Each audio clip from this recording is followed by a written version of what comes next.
Ladies and gentlemen, hello, and welcome into another episode of quite possibly the greatest rural Midwest farming podcast that has literally ever graced the Blue Oval. In my opinion, but I'm an egomaniac, and David is not, and David would probably be more humble with how he talks about our show. But that's the confidence I have in us, Davey boy. And it's another episode of... Whoa, I about said a different podcast name that I'm on. It's another episode of Dave and Ped's AGcellent Adventure. Totally. So excited to be here. It's dark outside. It feels like summer all over again, Dave, because every Tuesday in the summer when we drove here, it rained. I think literally every Tuesday for 2.5 months it rained. We're going to get a little break from the field today. Yeah, it was raining on the way over here. Had to use the wipers. Coming down pretty good out there at a little clip. Really? Talking 4/10 maybe today. Hey, now. So Josiah and I were going to leave here and go pick up hay bales, third cutting hay, and he was going to film it. I'm not sure we're going to get to do that now. And that kind of bums me out. But that's how it goes. I'm picking up my beef from the locker today. Oh, it's a big day. It is exciting. And I'm going to go home, and as I'm putting that stuff in the freezer, I'm probably going to set 6 steaks out to grill, even though I've had steak like 7 of my last 12 meals. I don't care. That sounds awesome. Just going to keep eating it, baby. Sounds so awesome. Yep.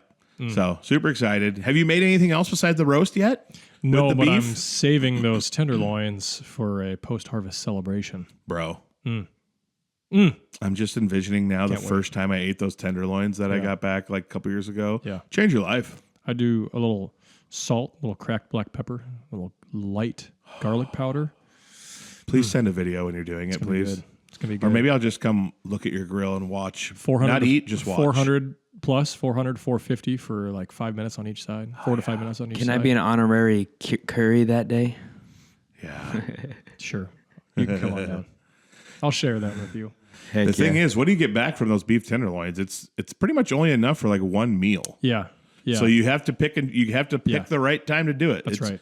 So the last time, 2 years ago, when I ate them, it was my friend, him and his wife had been wanting to have a baby, and they finally did, and he had a son, and so I said, well, we have to celebrate you having a son and the family name living on. So that's what I spent my beef tenderloins on. That's a pretty awesome. We grilled them up with him it. and his wife to celebrate them having a baby boy. That's worth it. Celebration. Speaking of celebrations, I think as we get into this podcast and we share our rural life. Needs and necessities. I think celebrations is going to be on that list. Heck, to the yes. Yeah. All right, buddy. How's harvest been going? Let's catch up on that first before we get into a fun intro topic. Man, it's going. Yeah. It's going. It's been a get through 30 acres breakdown sort of year. Oh, no. Yeah, so we're chugging. We're getting there. I'm sorry. That's okay. Hopefully they haven't been major. You can't be perfect every year. You can't fly through it every single year. That is annoying, though. And so, it's been a lot of stop and go. Some self-inflicted, some not self-inflicted. But we're getting there. Yeah. Hopefully you didn't leave the unloading auger out and hit a light pole. I did not do that. Because I did that once. Really? Oh, it was a bad day. Took it clean off? It was but put a nice big dent in it. Had to shut down for, I think, like 2 days while they fixed it. Luckily, our farm insurance covered it, and we didn't have to pay anything. That's even good. though it was my stupid fault, but didn't have to pay anything at that moment. Yeah, there's one field we have where all these huge power lines run right through it, and my whole life it was like, this is the field. Make sure it's always in, and I completely brain farted, and I turned, and I just felt like the whole combine shake, and I lucked out, and I'm trying to think of some of the worst moments of my life. That is up there. Heart sinking. Yeah. Knowing I have to deliver this news to my dad, who we were just cruising along, and now I have single-handedly ruined this week's harvest. It was awful. I've been Truly there. awful. I've been there. We are one of the people that practice putting our augers in after every time we dump. I try to do that too. And I know there's varying opinions on machinery wear on that topic, So some people leave them out all the time. We are not those people. We put them back in every single time. Yeah. Carts and combine. Yeah. And you run no risk. Yeah. Well, supposedly. Supposedly. Till the day it doesn't come out. That's right. Oh, man. Well, good. We just started corn harvest yesterday. So today is, what do we got here? What is today? Today's Tuesday, August 14th. Tuesday, October 14th. And so we started bean harvest, oh my gosh, I can't talk. We started corn harvest yesterday, the 13th. So we finished beans end of last week. Then I went out and picked up a bunch of hay bales on Saturday, did some cattle stuff Sunday. And we finally got going on corn yesterday. So it was good. Things are looking pretty good. We're in a field actually where the Dakota Access Pipeline, back in, I think it was 2015, 16 when that happened, it went smack dab through 3 of our 5 farms. And boy, still lingering effects. You can look diagonal through our field and see where it's like 60 bushel corn for like, I don't know how wide that thing was, 50, 60 feet. And it's 60 bushel corn between like 200 bushel corn. And so we keep and it was horrible this year with how wet it was. Those areas didn't drain where the pipeline was. And so we've been taking videos and showing them. They're usually pretty good about telling us to send them proof and show them, or they'll come out and look at it and they'll give us some money. Wow. So I think 10 years later, I think the oil people want to keep people happy. They're pretty good about just say, yep, send it to us and we'll cut you a check. They're not hurting for money. Yeah, I think they're okay. Yeah. So, but it is annoying to see that because you're going from like, oh my gosh, this corn's amazing to, yuck. This corn stinks. Get me out of this. But that's how it goes. Yeah. I'm looking forward to corn harvest. It's just so much smoother, except now it's raining and we might have a day off. Yeah, I'm all right with it. We've been going hard for a couple weeks, 3 weeks here, and a little rest is good. Just a day of catching up and fixing things and getting a little office work done that I've been ignoring. Those days are necessary. And let's be honest, it was dry and dusty out there. A little rain is not going to hurt anything. Yeah, we actually, it would have been last Thursday, we shut down because we could smell smoke on the combine. Yikes. Yeah, and so we had a little bit of I wouldn't call it a panic attack, but there was definitely a moment of what's going on here. And that's a bad feeling. Yeah, so there was some chaff in the feeder house that actually was smoldering. Yeah, so we had a little panic attack, and thankfully we didn't burn everything up. But it's very easy, smokes. and we know of several other guys that have had kind of the similar issue. And so, thankful that it didn't go ablaze. Amen for that. Yeah. God was watching out for you. Yeah, absolutely. All right. It is October 14th, like I said, which means 17 days from now is, what do they call that? Oh, Hallows Eve? All Hallows Eve? Is that what it's called? Halloween? Halloween is what I know it as. Yeah. All Hallows Eve. Dia de los Muertos. The Day of the Dead.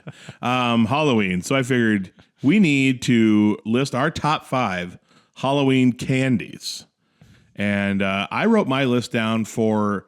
Now, this does not match my top 5 all-time candies, but for some reason, there's some candies that I think are better during trick-or-treating and Halloween than just year-round. Don't know why I think that. There's also certain candies I think are better at the movie theater, but they're not like in my tops for year-round consumption candies, although I don't eat a ton of candy, period, but we all have our favorite candies. So mine is, I will try to say this 5-1. Maybe I appreciate that. Maybe I'll start. We can each start with our 5. I appreciate it as well. Actually, I'll start with my honorable mention. Now, this is not something that's ever going to be in my top 5, my Mount Rushmore or anything. But for some reason, during Halloween, I think it is awesome when you get them little boxes of Nerds. Oh, you're a Nerds fan. Love Nerds. Really? Now, I'm never going to choose them over something else. On Halloween, you're a Nerds fan for Halloween. I don't know why. Those little boxes, pop it open, shove the whole thing down. I just love it. It's delicious. So Nerds is my honorable mention. And then my number 5 okay. would be Twizzlers. I never appropriately get an honorable mention. What'd you say? Think of one if you'd like. What'd you say? Twizzlers. Ooh.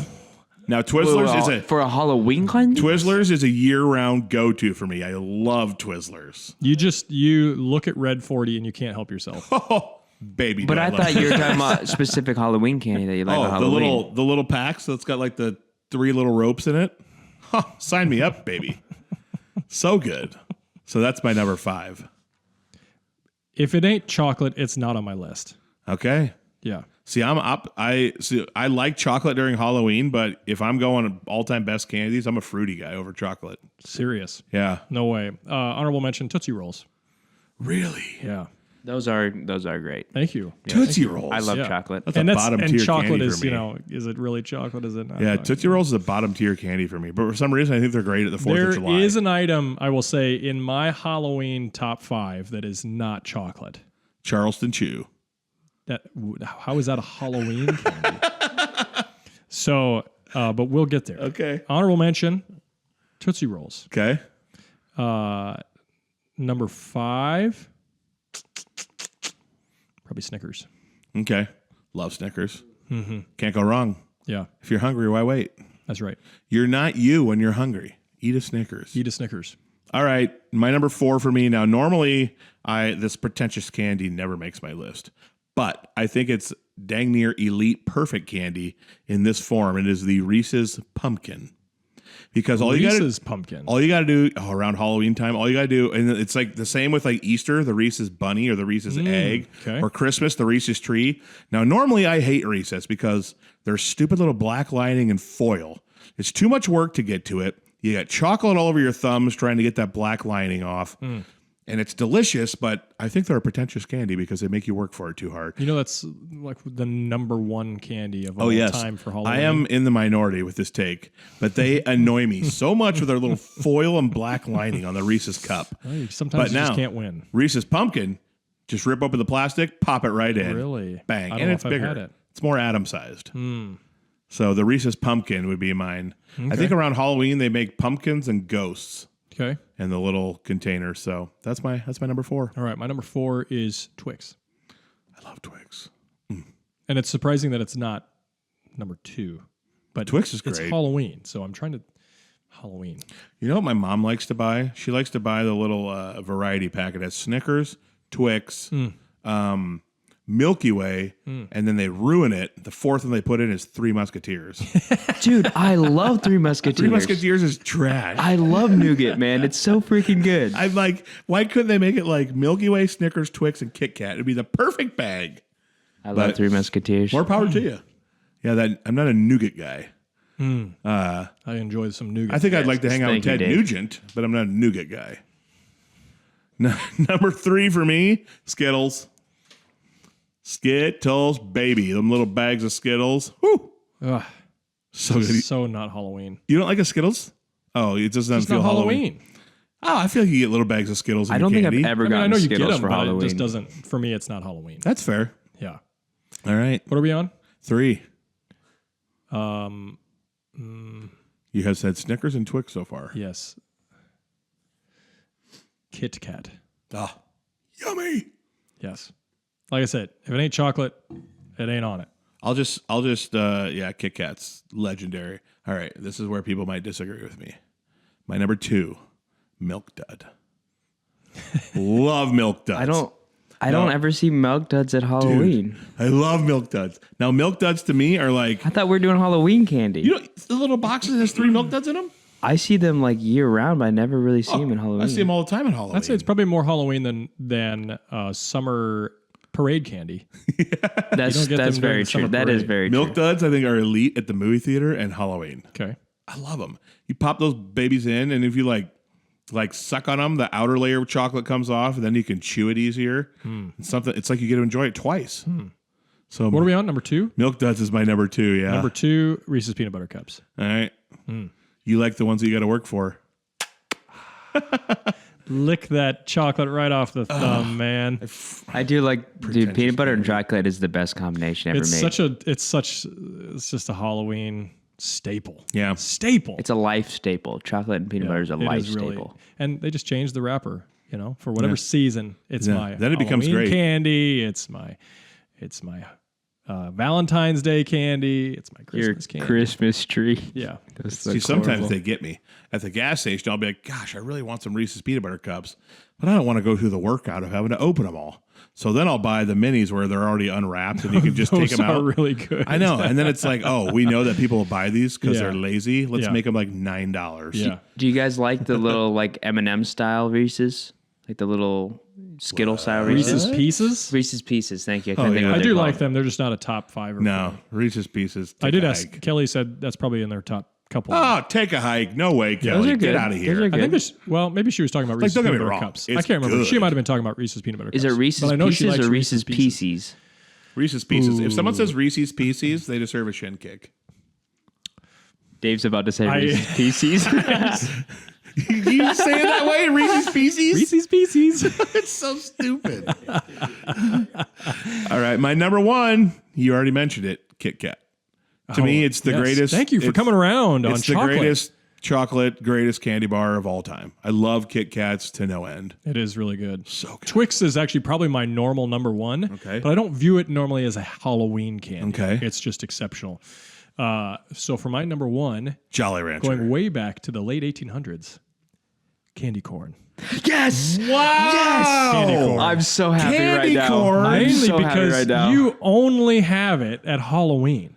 and It's like the so only time good. you have it. You don't eat it throughout like the fall, the candy corn peanut M&M mix? I mean, fall is Halloween. that's fair. I mean, Dude, I'm so happy right now because every time I talk to somebody about candy corn, they hate candy corn. Candy I corn's absolutely good. love candy it's corn. great. It's great, especially when you haven't had it for a full year, and then you Yeah. pop one in, and you go, "Oh man, that wax." It's not has all never year round tasted candy so at all.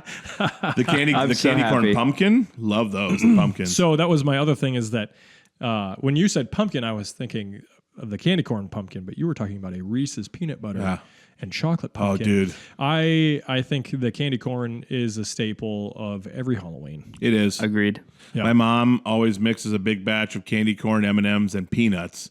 And so I'll take like a red Solo cup and Popcorn? just scoop it. No popcorn in there? No, Oh, but now I want that. yeah. You usually throw popcorn. And then in I'll there. take it out of the combine and you drink your candy corn mix. Sorry, I got a little excited. You there. did. You really got excited about it. No, I'm with you. Apologies. So many people will like shame candy corn. Yeah, no. I don't appreciate it. Yeah, and it might be just because we're farmers and we see corn all the time. We're like, Yeah. thankfully, somebody thought of Yeah, now we can eat celebrating it. us during Halloween. Now hear me out. What if they made candy corn, but like sweet corn style, on a cob where you could bite it off? What? Candy corn on a cob. Wild. Candy corn on a cob. Just a wax cob, man. A wax cob. Dude, I saw a recipe yesterday that someone sent me. It was they dumped candy corn into a pot on the stove, and then they added sweetened condensed milk, marshmallows, and something else. Mixed it all together, put it in a pan, cooled it off, then cut it up. They had like candy corn bars. Whoa. It looked amazing. That's really intense. think- That's a lot of sugar. I think chocolate got added in there too. Maybe it looks so good, but so rich. Candy corn is basically just corn syrup Literally. and coloring Yeah, but it's so good. and wax. Yeah. That's what it is. All right. So I did some Stick to your research. ribs. I thought, well, if I'm given a top 5, let's figure out what the world's top 5 is. Oh yes. So we went to top 10 Halloween candies according to candystore.com. Okay. This is their 2024 rankings. I thought they had a 2025, but I've pulled open Grok like 10 times today and it hasn't refreshed it ever. So here we go. Number 6. Okay, I'm giving you your 6. honorable mention. Thank you. I appreciate you. Hot tamales. I do love hot tamales. Number 5, Starburst. Solid. Number 4, Skittles. Yep. Number 3, Sour Patch Kids. Number 2, Reese's Peanut Butter Cups. Number 1, M&M's. M&M's. So I disagree with the first 4 that I listed. I love fruit. Reese's Peanut Butter Cups has a place. M&M's only has a place if it's in a small brown package and it is stale and crunchy. You know what I mean? And they've sat around for a No, while. it's the and peanut then you butter eat 'em, one. and they're just a little bit crunchier than normal I do M&Ms. like them. I'm kind of regretting not putting peanut M&Ms in my list because I love peanut M&Ms. Yeah, I was going to say it's got to be the peanut one. But I like my list. I'm kind of with you there though. I don't agree with most of those. Sour Patch Kids are great, but Candy corn I think they came get a little in- overhyped. Corn came in at number 7. Yeah, candy corn's so good. Yeah. Kind of upset I forgot about that. I'm not It's gonna okay. lie. That's all right. I love candy corn. Always overlooked my sweet little candy corn. When you were young, Dave, were your parents like, "Hey, be checking those homemade Rice Krispie balls for razors"? When you were trick or treating, Would I what? I didn't even understand what you said. when you were young and trick or treating, were your parents like, "Hey, make sure you're checking your candy for razors and things"? Remember when we were 'cause little? we grew up in the 90s. Remember when we were little though? Everyone a was thing in the everyone 90s? was all like, "You got to check your candy. There might be something terrible in there. Someone might be trying." Now to they're hurt you." drugged up. Yeah, Well, like I mean, the homemade like corn Even in ball, Alta, corn pop your, balls. Your parents. Oh, that was like a thing. It was like, "Hey, check your candy." I thought this was like worldwide for '90s kids. Check the homemade popcorn balls. Everyone thought like Gladys down the street was slipping razors into them. Gladys? I don't recall feeling that maybe I should start checking my kids' candy now. I think it was just some random weird fear thing that parents had. Well, it probably happened in some place. Somebody was a terrible person and did that. There was a few things happened last few years with drugs. Yeah, well, and now stuff we in just some of live in a these sick bigger and cities. twisted world where you can't trust anything. Yeah. Sickos. All right. Yeah. Thankfully, never ate a razor. How about that? Halloween candy. Yeah. Josiah, Yes, sir. you have an exciting Cord Chat sponsored by Iowa Cord. It's so We're gonna have exciting. one Oh of my those today. gosh. Yeah, I told Josiah to bust one out. Corn Chat. In your opinion, what has been the biggest waste of money, taxpayer or private, in Iowa's history? Oh, Lord have mercy. Dang, this feels like one I needed research for. Yeah, I know. Biggest waste of So what I picked taxpayer down, I'm money like, in I'm going Iowa with it. history. Do you have an idea? Trying to rack my brain. I know, me too. I'm like, this feels like something I need to Google. I don't know. Probably some road somewhere. Great answer. Great Hold answer. on. We didn't need to repave that Oh road. man, biggest waste. I would say private. It would just be like every wedding that's happened since 2000 where they've spent tens of thousands of dollars. All right. Is that taxpayer Here's money a- though? No, he said taxpayer or private. Yeah. Oh, or private? Or yeah. private. Oh, I thought it was just taxpayer. Would you like a better There's question? got to be some. Yeah, let's move on. That's There's got to be better some question. There's It's got a to be better some question dumb than thing that like they've done like to a building in Des Moines to like I'm self-serve sure. themselves. Yeah, I'm sure. This one's going to be more interesting and personal, which I think is cool. What is one place in Iowa you've never been to in person but would really love to visit someday? Oh, mine's easy. Do you have one? No. All right, mine's easy. I want to go to LeClaire, Iowa. I want to make a nice little 3-day trip out of it. I want to go to antique archaeology. Hopefully Mike Wolf will be there. I would love to meet him. Would love to have him on my podcast. Would love to make a video with him. And I'd like to see all of his cool finds. And then while you're there, there's awesome places you can go fish. It's a river town. There's great restaurants, all sorts of cool things you can do. I'd like to make a little 3-day trip over there on the eastern side of the state at LeClaire, Neat. Iowa. Neat. Mainly, though, because I want to see antique archaeology and meet Mike and Danielle. That'd be cool. Okay. If they're there, though, because they're between Iowa and Nashville. So 50-50 shot to meet them. That'd probably be mine, though. There's a lot I'd like to see, but that's the Yeah. first one that popped to mind. I'm not a huge sightseer. Normally, when I go do things, it's usually based around some sort of food. Food draws me in. Great food scene over there in the Dubuque area. Is there? Decorah. So the Northeast Iowa has kind of some neat rafting and some falls and that sort of stuff. So I would want to do some kayaking or some rafting up in the Northeast Iowa. Yeah. Because see really beautiful pictures of that scenery all the time. So that's probably what I would pick. Yeah, that's up there like by Decorah. And you can get really close to Wisconsin. Yep. And stuff because you can go from Decorah. I don't think very far away is I think it's called Prairie du Chien, Wisconsin or something. Iconic little vacation tourist spot my parents have gone to, and they said it was incredible. Yeah. Yep. So that's I'd like a good to answer. do that. I'd like to do that. I'm with you. Center a trip around food. If anybody has any thoughts on wasted taxpayer or private money, I'd be open to hear what their please thoughts send are. it to. I Please bet send it there's to some people that questions. have some strong I bet opinions. someone's like, this thing right here is the only answer. Please send it to questions@hudhutmedia.com. There you go. It'd be great. Yeah, I want to hear it. It's probably some like .com. I don't know. Anyway, I'm not going to say that. Move on. You know what time it is? It's time to talk about Sheldon Power. It's time to talk about Sheldon Power and their wonderful human being who owns it, runs it. I don't know if he owns it. He's the man. He's the face.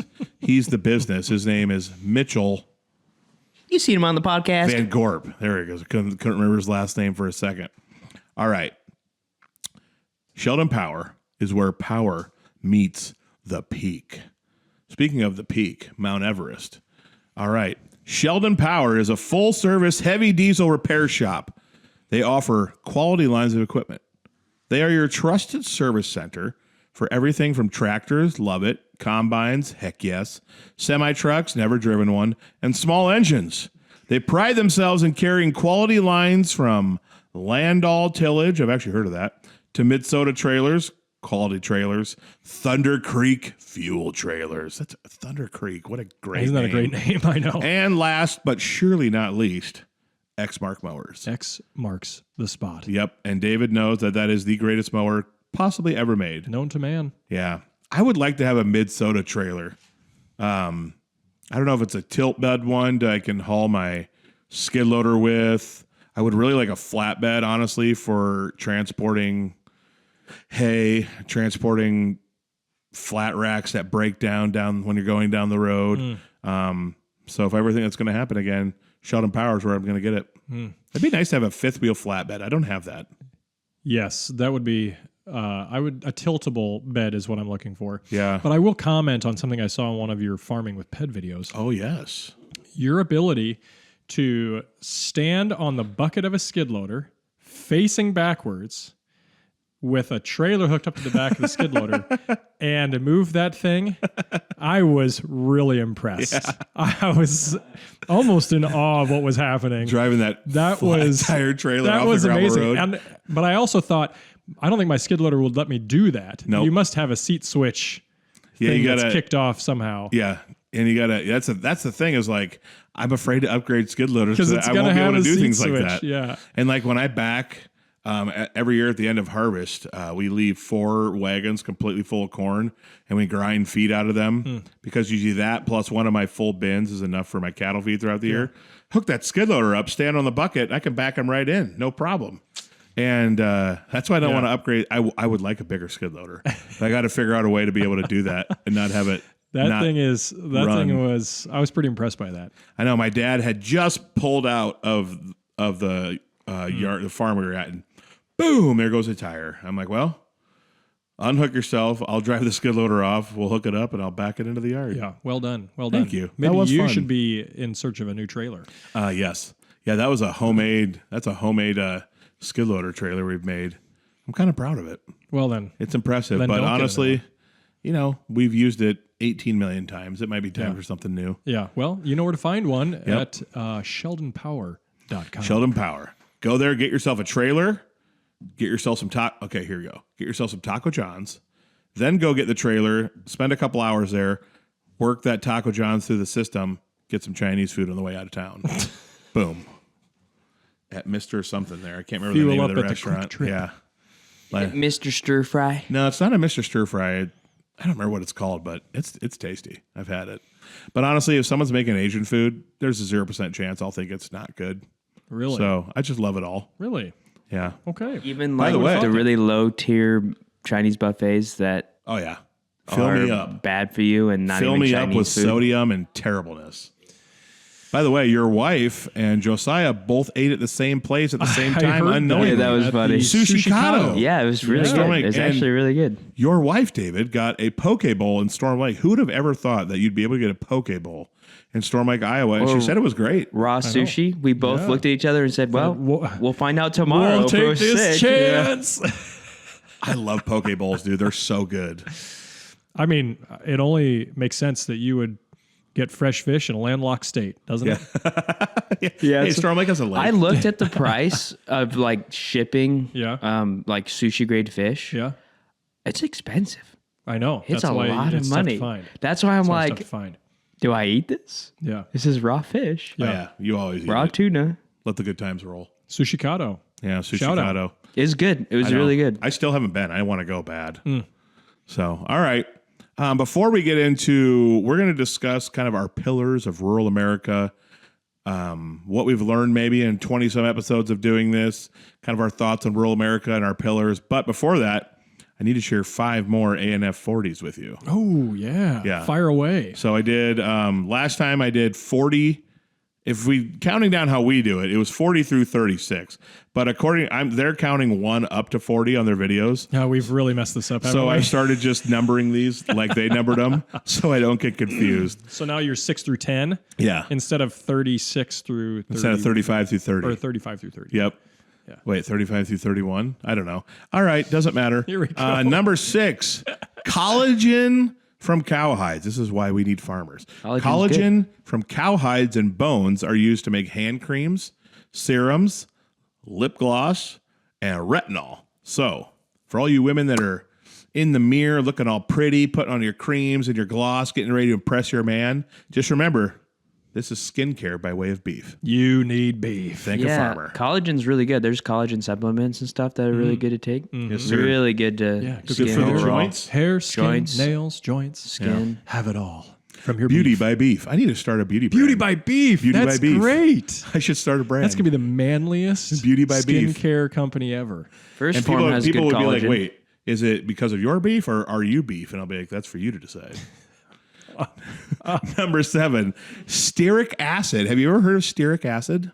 No, Well, wouldn't you know that it's a compound. not a found- compound. It's a compound found in pigs, and it's used to make crayons. It's actually the substance in crayons that helps the wax remain solid and Really? smear resistant. Wow. So if your children draw something for you at school, they can bring it home to you to put on the fridge and know that it won't get smeared and ruined. Well, also Stearic acid. because if you Thanks, pigs. if you just had a wax crayon, you would just Exactly. So this stearic gives it some acid. sustenance. Yep, makes it. It's So stearic? stearic. Stearic. All right, I just want to make sure I heard correctly. Stearic acid. Number 8, quite possibly the greatest product on planet Earth for those humid, disgusting, chafy summer days, cornstarch.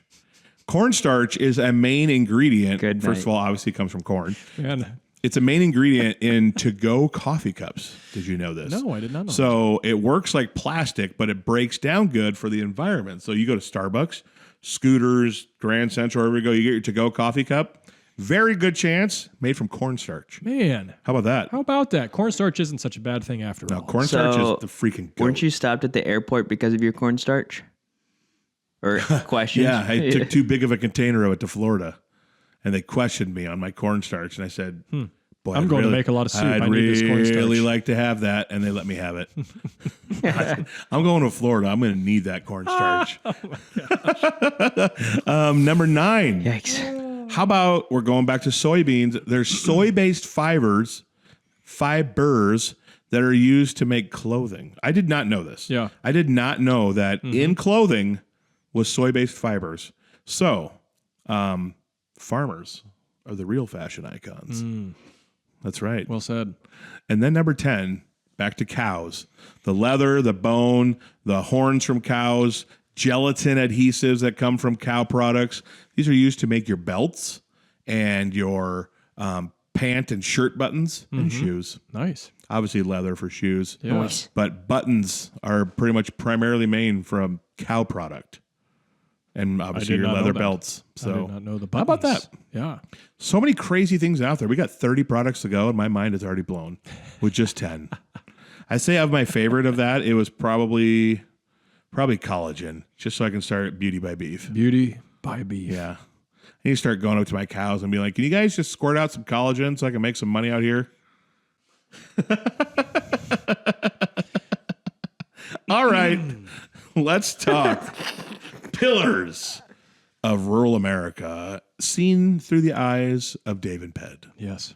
So why don't you start, Dave? You sent a really great list. Some of our stuff might overlap, but you sent a great list yesterday. So give me some of your thoughts as we kick off this.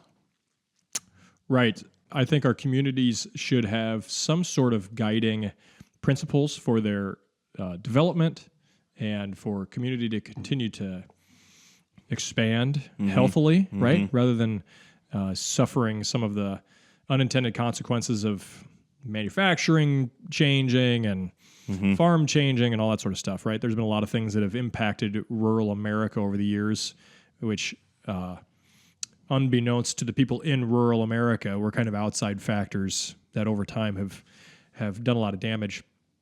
These are things that I think, regardless of economic times, they should be a staple in rural America. These are the things that you can look at each other in your small town or your community and you say, we have these qualities. That's what makes us rural America. And that's what keeps us going forward. Yeah. And I'm sure this list is ever expanding. These are just a few that I wrote down. But as we kind of engage, we would like to maybe set a handful of things that we can bank on and we can have more discussions on. But this is kind of off the top, kind of what I thought. And whether we find like stories or like certain topics we discuss, they'll all kind of be rooted in these pillars that we're going to talk about. That's right. Yeah. So my first one is a rural community must be faith-driven. And we've had a lot of discussions about this, but it's one of the few places it seems like in our culture which doesn't have the fiercest resistance to Jesus and the church. And part of that is probably traditionalists, right? So we like the things as rural people, we like how we grew up, we like how our parents grew up, we are attached to tradition. But aside from that, I'd say there's a lot of reasons that people don't realize why that's a big thing. But aside from that, it has to be the backbone of your community because it provides hope, truth, and a moral clarity, right? And so as we grow through these times of kind of postmodernism and post Christianity being the traditional thought in society, we have to hold on to something that's true and real and full of hope.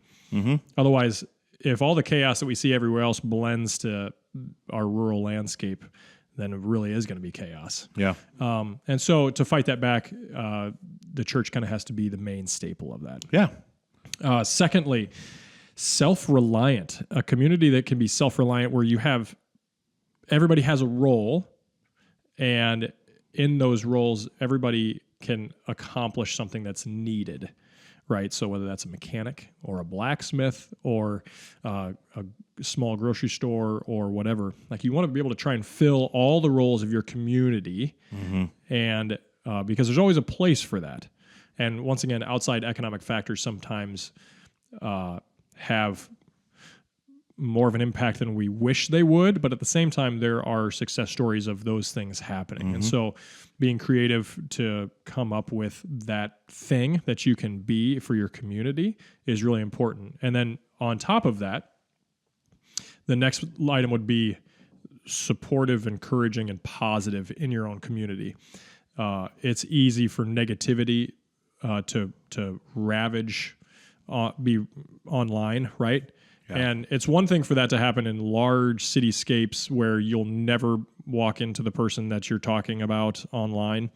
It's one thing to criticize leadership online, but in your small community where your leadership and the people that you're criticizing probably you will see within the next week, that's very unhealthy, right? Yeah. And we have to have in-person dialogue. And sometimes, I mean, it's not saying that you can't conflict with people, but to have it be really negative is not it leads to poor outcomes for the community without having some sort of goal in mind for the community, right? And then my phone just turned off. Hold on. There's no hiding in rural Iowa, so might as well just have that face-to-face, honest conversation. It's only going to breed growth. And people won't say those things usually to your face. They only do it because they're behind a computer. So it's important to be able to have real conversations rather than the negative keyboard warriors. Yeah. Cheeto. We call them Cheeto fingers. Oh, yeah. Let's see. Number 4, adaptable. You got to be willing to change yourself, right? So you have to be adaptable yourself. If you aren't willing to be adaptable, chances are then your community won't be willing to be adaptable, right? You have to be able to evaluate the changes that are coming, meet those changes head on, and adapt with those changes. A lot of rural towns, like I said before, they are traditional in nature. That does not mean that we can't pivot to bring in new ideas or new things. Yeah. So there has to be some sort of blending of old and new together. The church allows us that moral clarity of tradition and faith while also being able to accept new technologies or new jobs or new platforms to help encourage the community to thrive. Yeah. And lastly, this would be number 5, would be celebrations. Celebrations are super important, not just your once a year celebration of we made it another year and our town is still alive, but there are milestones that like a big post-harvest celebration or a big post-planting celebration, or there are reasons for people to gather other than just once a year that we need to celebrate more often and come together and recognize the accomplishments that have been done within our communities. And some of those are in rural America, it's easy for me as a farmer to look at farming as the big things that we accomplish, but there are more than just that. Oh, yeah, there are for sure. things for sure, whether it's related to school or somebody's success in your community, having celebrations for that, which is also, once again, tied into the supportive and positive and encouraging mannerism. Celebrations should absolutely be a staple of rural America. Yeah. So those are my top 5. What do you think of those? I think that's great. I only wrote down 3 because I figured you'd have a bunch of awesome ones that would kind of overlap a little. No, but I agree with all of them. And basically the general theme when I hear you talk is that rural America is great and can stay great and be great if the community comes together to support one another. If there's community buy-in, then all of this stuff will be, it's just easier to do it. Yeah. Yeah, you don't want 10 people out there feeling burned out on an island trying to make things happen on their own. So, and a lot of it is self-reliant, and the service, whether that's apprenticeships or mentoring, engaging with the younger generation in your community to lift them up to take the place of other people and other jobs. Yeah. It's important because when you do get those great services in your community, to encourage somebody to tag along to that, because there's going to be another generation coming that if that community, I mean, for example, we have a blacksmith in town who has been a staple of our community. It's right on the corner. People come from miles to get stuff done there. And it recently just changed hands about 2 years ago to a younger gentleman who had been practicing at that That's place. Awesome. And it was so pivotal because if that wouldn't have happened, I mean, that's a massive pillar of our community that wouldn't have been around anymore. Well, then think of the people that come there to get work done too, that are spending money in the community while they're here. That's what I mean. And so to be able to evaluate the jobs and services of your community, what you have and what you need, and to encourage people to fill those roles, and whether that's go elsewhere to apprentice and come back, or to start something on their own, or if you have people with those services already, to continue to look forward down the legacy, right? And so that's kind of the challenge. Is people think there isn't money to be made. Au contraire, there is a lot of money to be made in rural America, especially when you're the only one that provides the service. And that doesn't mean you take advantage of everybody, but it means that when you are a positive, uplifting service to the community, people will support them for sure. Yeah, Elta has in I'd say the past 5-6 years, we lost our body shop. And this is a guy I went to for years. I remember once I hit a deer, crunched up the front end of my truck and some other stuff. I took it in there. He fixed it up for me, no problem. Another deer incident, driving home from harvest once. One just ran straight headfirst to the side of my truck. Deers. Just out of the ditch, just boom, like it was Mike Allstott, runs into the side of my truck. I drop it off. Good pull. I drop it off to this guy the next day, and he kind of opens my door and looks, and he goes, "Oh yeah, I can do this." And then I go and pick it up, and he goes, "You guys have been coming here for years. This one's on the house," and just like fix. And that's a guy who everyone in the community loved, respected, took their stuff to. He didn't have kids who wanted to keep it going. No one wanted to do it. He had a guy who worked for him. That guy just went and found another job, and so we lost our body shop. That was a bummer. And then like a year later after that, our machine shop, our metal guy, he retired. No one to take it over. So then we lost that. And then in Storm Lake, unexpectedly, the machine shop we went to, that guy tragically had a heart attack and passed away. His son lives in the area, but didn't want to do it.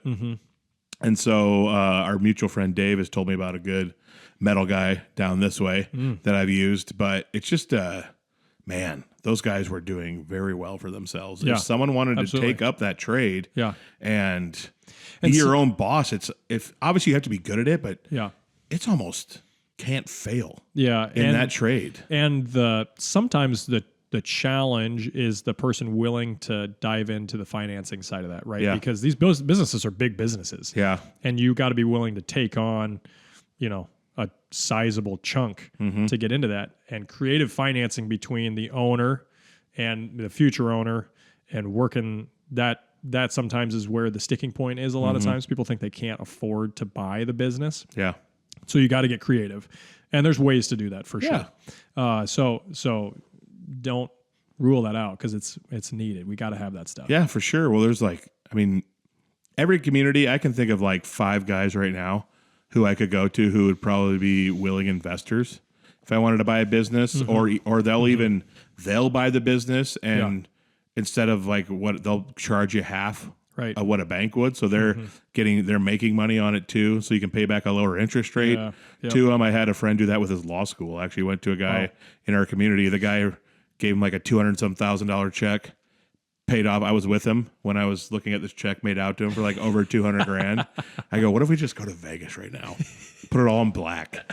And he goes to the bank, pays off his law school, and then paid this guy back at pretty much like a quarter of the interest rate. And he knew the family. He just wanted to help him out. And he still ended up making, thousands of dollars on the deal. But so there's ways to do it and be creative, or payment plans, or investors, or people that'll help you out. That's the thing, is if you can get a couple of people that are willing to invest in business opportunities to keep stuff around, that's kind of the best way to do it. Because sometimes, like I said, for one person to take on whatever that business is can be a lot to handle. But if you can get a handful of people that are willing to pool some money together to make something happen, that can be really good. So a couple of the pillars I wrote down, I had faith. Faith was my number one. I said faith and community are essential in rural America. And I was thinking of your wife's story about how when you guys moved back here, she didn't know a lot of people, but through the church and your faith that this is the right move, that you guys have got to know people, build a community. And so I feel like faith and community kind of go hand in hand in rural America.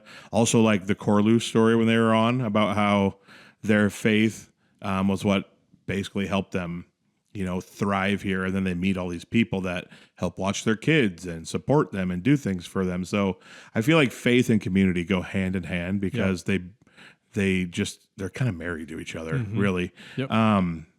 I wrote rural America breeds work ethic. Work ethic is a big one. And that kind of goes along with what we were saying about being self-reliant and kind of taking care of yourself with your business, but also the community will support you. It breeds work ethic and common sense, because like we talked about the just tie down straps. That's all you would have had to do with that mattress on the top of your car. Just a little bit. Like, it teaches you how to use tie down straps or tools or change a tire. And you probably get that in a lot of places in the world, but I feel like you kind of have to figure that stuff out around here. Or it's just the culture of rural America where it teaches you that stuff. So work ethic. And then like Harvard Derek, he goes out to Boston and everyone's like in awe of the fact that he knows how to do these things that we think are just plain common sense, like change a tire or help his friends change their windshield wipers on their car or something like that. And he's like, well, I grew up on a farm, and he's like, I'm a hard worker, and he works like crazy out there. And he's like climbed the ladder and surpassed a bunch of people that probably thought he was just some dumb hick from Iowa who's dumb. But, and then I wrote down, like you said, small town festivals. I said, you can make a great community event out of almost anything if the community buys in. That's right. Whether that's a testicle festival or a pheasant festival or who knows, the corn festival somewhere, watermelon days. You can make, if the community's bought in, you can make a community event about pretty much out of anything.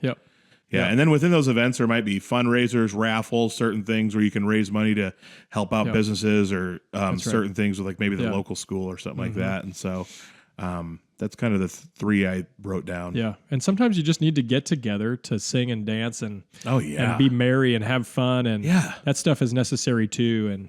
And we don't probably do that enough in our rural towns enough. There's a small town just south of Alta called Hanover.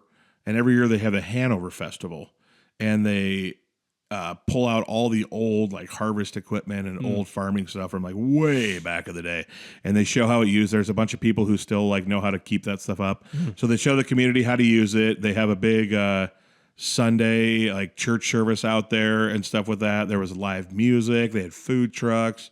There's a bags tournament, bouncy house for kids. There's all sorts of stuff, but it's based around, hey, we want to show what farming was like 100 years ago. And then let's make a big festival out of it while we're at it. And then tons of people love to take their kids there, go do it for like 5 hours some night, hang out for the weekend. It's like something fun to do. And it's been going on for years. And that's just an example of one thing I can think of. That's right.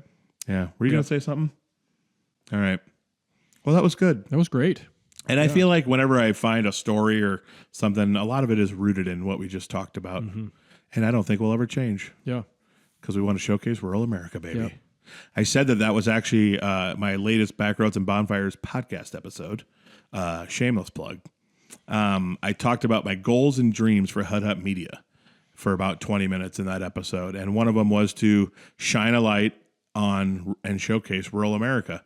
And I talked about a lot of the stuff we talked about, and I mentioned this podcast too, but I want to have that platform to show like there's a lot of awesome stuff happening here and a lot of cool, good things happening here that a lot of people I think could learn from and benefit from and find joy in. And I think people can look at the happiness and joy we're creating in rural America and the community. And I think people could take that back to their city. That was wild. My stomach just growled. Would take that back to their cities or something and might be like, hey, maybe we're overlooking what's going on there in small town America. Mm-hmm. So, yeah. What you got? As we're speaking about it now, I'm going to encourage everyone to don't forget to follow Dave and Pet's Accent Adventure on Spotify, Apple Podcasts, whatever you listen to. Give us a rating. For Pete's sake. If you're on YouTube, subscribe to Hut Up Media. And the most important thing is share. Share with your friends. If you're really interested in this podcast and you're enjoying our Midwest conversations and farming, and you think of somebody who doesn't know anything, share it.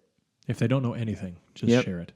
Maybe don't anything know about rural America. Nothing. My thought kind of stopped there, but I meant rural America. I want to know more about farming and stuff. I do get quite a few comments from people that are like, wow, I didn't know that. I get a lot of comments from people that they love like the farm education and taught in the rural stuff we do because they just didn't know this stuff. And I think it's, how do I say this? Not condescendingly. I think like when we're little kids and watching like an educational show that we're just completely enamored with, I feel like that's our show for adults sometimes. Yeah. It's like, whoa, I didn't know that about farm. Like a lot of people say, you guys need to talk more about how cows work or how machinery works and stuff like that. So maybe sometimes we should get into the weeds a little more. Sure. So, because to us, it's just like everyday life we grew up with. Yeah. But I think other people are fascinated with it. Yeah. My wife always said that too, because I was like, man, I haven't been back on the farm. I mean, really, it was probably 15 years before we moved back. Mm-hmm. And I said, I feel like I don't even know what's going on. Were you nervous? No, but it'd been so long since I'd really engaged in a lot of the actual farming work. Mm-hmm. And we moved back here, and she was amazed at just the knowledge base that I still had because it sticks with you. It just sticks with you. You just grow up with it. So that's part of life, man. We just it's kind of innate in us, and we probably should share more of it just because we need to recognize the knowledge that we do have, I suppose, on that stuff. My main concern with like farming, and there's obviously no one leaves this earth alive. We all die someday. My main concern is that I don't know enough about fixing things, and my dad seems to know how to fix anything when it breaks. And I'm just concerned that whenever the day comes, if I'm still farming without him and I'm by myself, am I going to know what the heck to do? So that is what an honest answer right there. What an honest thing to say. Because and you'll have friends around you. We all feel. I think we all feel that way. And I might call up you or Dave Larson or my buddy Jeff back in Alta. I'm thinking of, can you guys come over and help me out with this? Or can we like all just stand here and look at this for 10 minutes and decide what to do? I just need a few more eyeballs on this. Oh man. All right. Let's dive into the auction and see what we can find. Shall we talk about some auction items, buddy? Let's do it, man. I'm pumped. All right, let's talk about some auction items. That was a fun time talking about that. And ladies and gentlemen, remember, Sheldon Power, it's where it's at, baby. All right, I'm going to start us off with my want. I happened to stumble across this, and this is actually something my dad and I have been looking at for a couple years, potentially thinking about getting. It is a Wren RMC 36 roller mill. Ooh. Do you know what a roller mill is? It's a grinder of some sort, like a feed mill. Yep. Yeah. So what we have now is a corn grinder that gets the job done. She's got to be pushing 35, 40 years. I've seen it on your vids. Yeah, it doesn't crack the corn as good as it used to be or grind it up as good as it used to be, but it's still good enough, but it's getting too powdery and too fine. And so we've been wanting to get a roller mill. So essentially a roller mill is you auger your corn into it. It's not very big. It has an auger coming out so you can pile up your feed, but it essentially kind of just smashes the seed as it goes through. So it breaks it mainly just in half. It doesn't grind it up as fine as ours does now. Yeah. And so we're looking at getting something like that so the corn is a little more quality when we feed it to the cows and stuff. So you wouldn't want to eat powder either. You know? No. It's a mess. I feel like we're wasting a lot of the corn when it's all powdery. And I mean, the cows, they come running to it like it's like me to a ribeye, but it could be better. It could be better. So they go running to the corn like you go running to them. Yes, essentially, yes. The circle of life. This is on Big Iron. The auction opens in 8 days, so I don't even know a price yet. Oh, okay. But I happened to stumble across this, and I was like, this is what I'm sharing. Okay. A roller mill. And unfortunately, I probably won't buy it because it's in Gill, Colorado. Oh, I know Gil. Familiar? Yeah, absolutely. How about that? How far from where you lived? In Greenlee. Greeley. Whoops. I don't remember how far. I think it's out east by Fort Morgan-ish. Okay. Yeah. Couple hours maybe. Okay. There is a, just like 20 miles from here, there's a place that sells this kind of equipment that I might have to. Is that a diesel powered deal? Is it a PTO shaft type It deal? is a PTO. It is. So you run it off a tractor. Yeah. So we'd run that off a tractor, and then we'd probably have the wagon dropping corn into this, and we'd probably have to have multiple tractors set up. It'd be a big conglomerate. It would look like it. But, it's kind of what you got. It would be anyway, a big production. It is kind of now. Yeah, we pull the 40/20 over on the grinder, and then we have an auger that we run the hoses to the 40/20. Another tractor pulls the wagon up. Yeah, it's a whole big production. Yeah, so that sounds about right. Yeah, a big production. So the roller mill. That's good. I like that. I went with shock and awe for my two. Ooh, these are not really things that I want, nor can I afford them. But I thought that this would be really interesting. So I went with a couple really expensive items. Oh, yeah.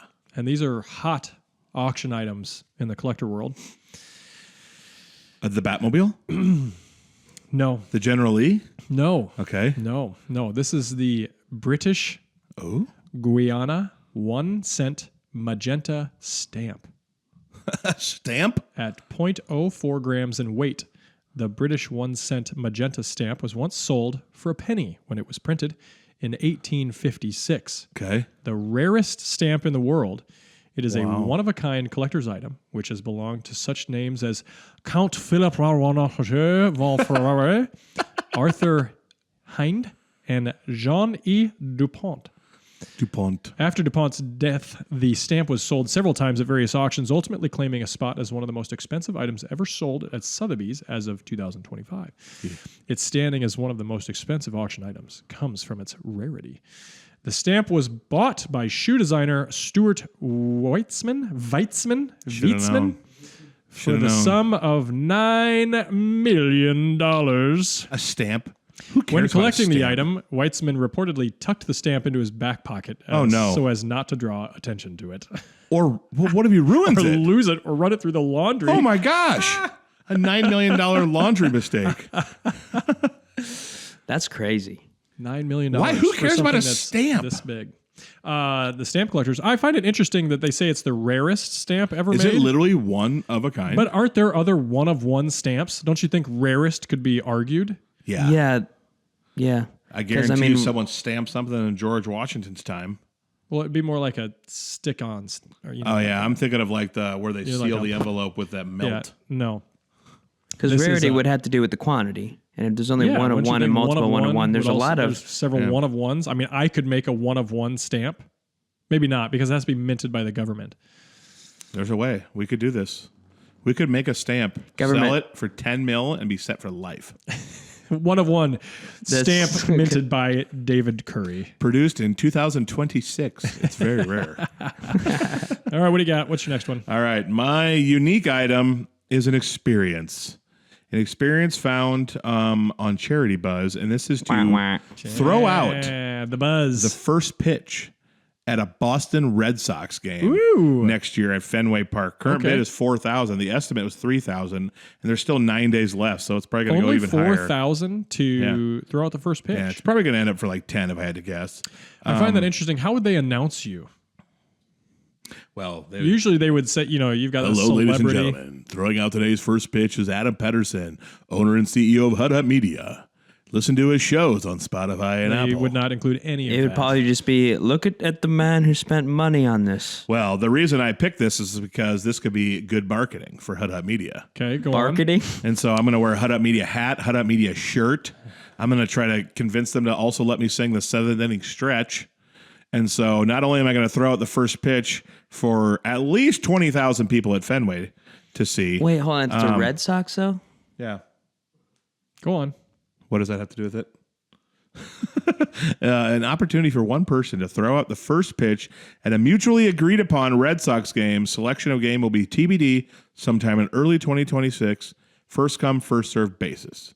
This package includes 4 tickets. We could all go to the game. In addition to this package also includes 4 round-trip travel certificates valid for flights to any JetBlue 100-plus destinations. Why do they put first come, first served basis when it's just like you That's what I pay was for wondering. it? My guess is that, I don't know, is there other corporate things and celebs that'll be throwing out first pitches? I'm not sure. This could be a great opportunity, though, for Hut Media. And they're going to announce That's probably not how I would use it. I mean, Your it's weird because title. you're using a brand to get a brand to Yeah. fund money for a Plus, brand. how cool would it be to say that I threw a pitch in a big league park? I'd love to see it. You were a baseball player back in the day. Oh yeah. Oh, you should have seen me Sunday night at youth group launching balls at kids in dodgeball. I was watching and I was like, I can't stand on the sidelines and watch idly by. So Libby came up and she goes, "Pen, we need you on our team." Her team got murdered game 1. So we come out game 2 and I'm like crow hopping, launching it at 16-year-olds' heads. Like I'm out for blood. It was so fun. Yeah. I think I tore every ligament in my right shoulder. Nice. And I feel like I have Probably a should've pulled warmed muscle in my left side. Probably Not- should have warmed up. yeah. Just went in cold. That's called an oblique. Yeah, but I tell you what, I still got it. I still got the cannon of a That's right nice. arm. That's nice. So yeah, it was fun. I loved playing third base over there at the hot corner, taking line drives at the throat and Yes. throwing guys out Scoop at first. and throw. So much fun. All right. Baseball. My last one is called the Flowing Hair Silver Dollar. Flowing hair? First minted in 1794. Old. The Flowing Hair Silver Dollar was the first dollar coin ever issued by the United States. The coin was struck in silver following the establishment of a national mint by Alexander Hamilton. Today, the coin is an incredible rarity, with very few surviving from the area. In 2013, the over 200-year-old coin more than doubled the previous world record of 4.1 million. Oh my for gosh. A coin sold at auction. It more than doubled that. Stax Bowers Gallery sold the coin for $10 million in New York to Legend Numismatics, a rare coin firm Numismatics. based in New Jersey. Dude. I don't think if I had all this money, this is what I would be doing with it. But I guess coins matter to people. Yeah, I don't know. You're playing the ROI game. My friend that I graduated high school with, him and his dad were just featured on KTIV in a story about hometown businesses. They run a jewelry store in Alta, Iowa, and a huge part of their business is buying and selling coins. Really? Like a huge part of their business. Wow. That, and then they sell rings and stuff like that for weddings and whatnot, Yeah. and Neat. fix clocks, and they sell other stuff too there. But they're big in the coin world. He could tell you all about coins. Yeah, he could probably tell me all about the Flowing Hair Silver Dollar coin. They have some really, really rare stuff there. Yeah. So it's cool. Cool business. All right. Well, that was exciting. Coins. It kind of sounds like it's corn. We talked about corn and coins. Candy corn and coins. A lot of corn. A lot of coins. Yeah. All right, ladies and gentlemen. I hope you enjoyed this episode. I hope you were inspired to build community where you're at. If you're feeling lost and struggling in your rural community, don't hit us up. Hit up Dana Larson. She'll help you. But we will come alongside Dana and help her help you if she would require our services. So, and buy her, shout out to her, buy her book, Small Town Dreamer. I've been following her on Instagram. A lot of purchases happening. I have it. It's wonderful. I need to buy it. Yeah. She has been actively promoting our podcast. Oh, really? Like 3 or 4 different times now, she's posted clips from our show, obviously with her on it. support, like promoting her book and stuff like that, and talking about rural America and why this book means so much to her. So we loved having her on. You should go support her. She is a champion for rural America. That's right. So like Josiah said, rate the show, review it, and obviously watch it on YouTube. If you're just a listener and you can find time, I feel like YouTube would behoove you, because you want to see the faces of the people you agree or disagree with. And then, I can see that guy in public and give him a piece of my mind sometime. So, love you all. Every single one of you who takes time to listen to this, appreciate you more than you will ever know. Until next time for another AGcellent adventure, we'll see you then.